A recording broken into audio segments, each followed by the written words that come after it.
गजाननाय नमः। आज हम बात करेंगे सप्तमेश की, यानी सप्तम भाव के स्वामी के बारे में। सप्तम भाव का स्वामी कुंडली में अलग अलग भावों में बैठकर कैसा फल प्रदान करता है। आइए जानते हैं सप्तमेश का कुंडली के सभी 12 भावों में क्या फल मिलता है। सप्तम भाव का स्वामी यदि प्रथम भाव में बैठ जाए, यानी सप्तमेश प्रथमेश में बैठ जाए, लगन में बैठ जाए, तो ऐसे जातक अपने जीवन साथी से बहुत ज़्यादा प्यार करता है। आपस में दोनों पति पत्नी की बहुत ज़्यादा बनती है और ऐसा जातक लगातार यात्राएं करता है।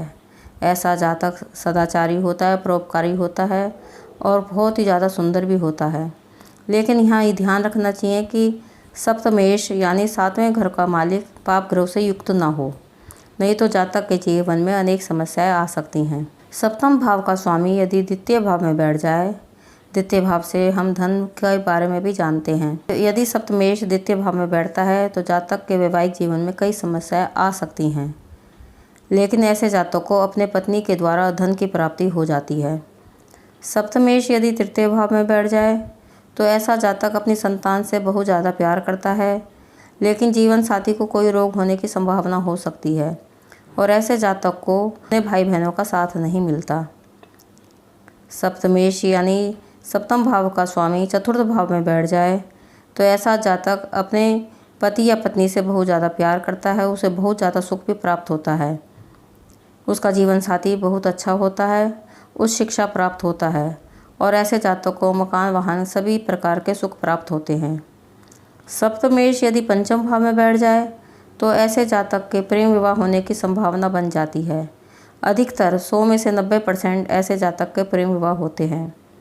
ऐसे जातक का जीवन साथी धनी परिवार से होता है, यानी धनवान होता है। सप्तमेश यदि षष्ठम भाव में बैठ जाए, यानी छठे भाव में बैठ जाए, तो ऐसे जातक का विवाह विलंब से होता है, यानी विवाह करने में बहुत देर हो जाती है। सप्तमेश यदि सप्तम भाव में ही बैठ जाए तो ऐसा व्यक्ति कैसा होता है, ऐसा व्यक्ति अपने घर मकान से संपन्न होता है और दाम्पत्य जीवन उसका बहुत अच्छा बीतता है और जातक को अपना जीवन साथी भी बहुत सुंदर और सुशील मिलता है। जातक बहुत अच्छे स्वभाव का होता है। सप्तमेश यदि अष्टम भाव में बैठ जाए तो ऐसे जातक को अपने जीवन साथी दुर्घटना होने का भय बना रहता है और ऐसे जातक का विवाह भी देर से होता है, लेकिन ऐसा जातक का जीवन साथी बहुत ज़्यादा धनवान भी होता है।